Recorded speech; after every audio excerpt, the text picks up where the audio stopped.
Hi traders, welcome to the Intraday Insights Telugu and welcome to the another learning video. ఈ రోజు నేను నిఫ్టీలో 2 trades తీసుకున్నాను. దాని లాజిక్స్ ఏంటో చూద్దాం. సాధారణంగా నేను రోజుకు ఒక ట్రేడ్ మాత్రమే తీసుకుంటాను. కానీ ఈరోజు నేను నా రూల్స్ని బ్రేక్ చేసి 2 ట్రేడ్స్ తీసుకున్నాను.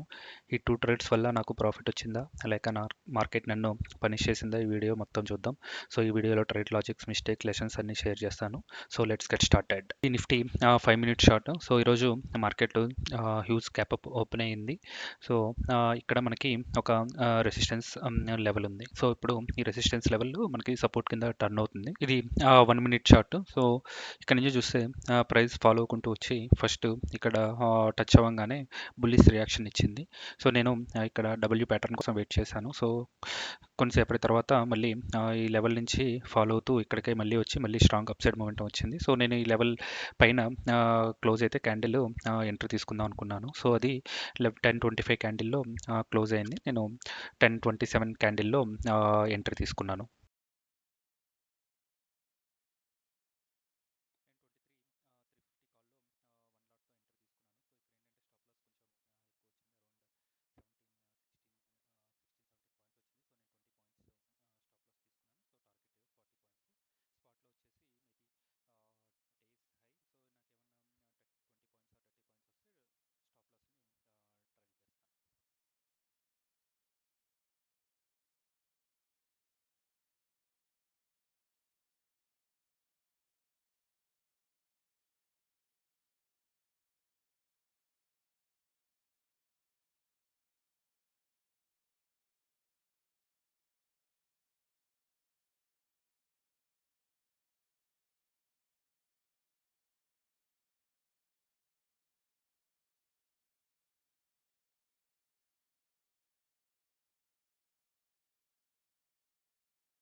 ఇక్కడ స్ట్రాంగ్ సెల్లింగ్ వస్తుంది. సో మేబీ నా reversal setup fail అయ్యేటట్టుంది.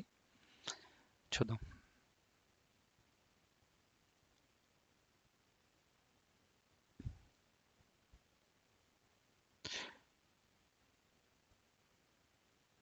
Yeah, stop loss hit అయింది.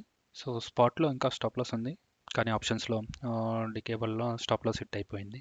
ఇది మనం తీసుకున్న ఆప్షన్ షార్ట్ ఫ్రెండ్స్. సో ఈరోజు కూడా స్టాప్ లాస్ 2 to 3 పాయింట్స్తో హిట్ అయింది. హిట్ అయ్యాక స్లోగా పైకి మూమెంటం ఇస్తుంది.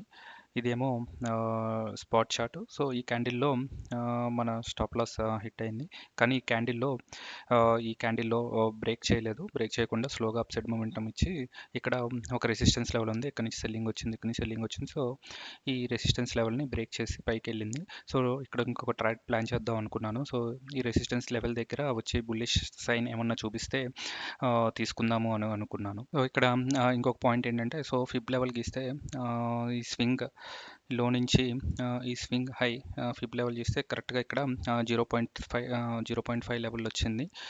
సో కరెక్ట్గా ఈ లెవెల్ నుంచి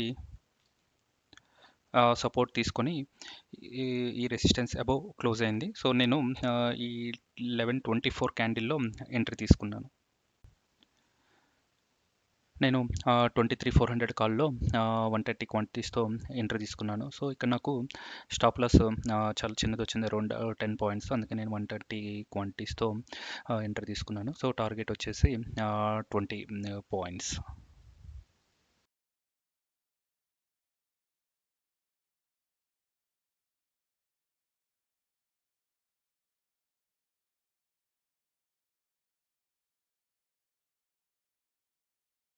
ట్రేడ్లో నాకు 1,500 రూపీస్ ప్రాఫిట్ వచ్చింది. సో దీంతో మొదటి ట్రేడ్లో వచ్చిన లాస్ మొత్తం రికవరీ అయ్యింది.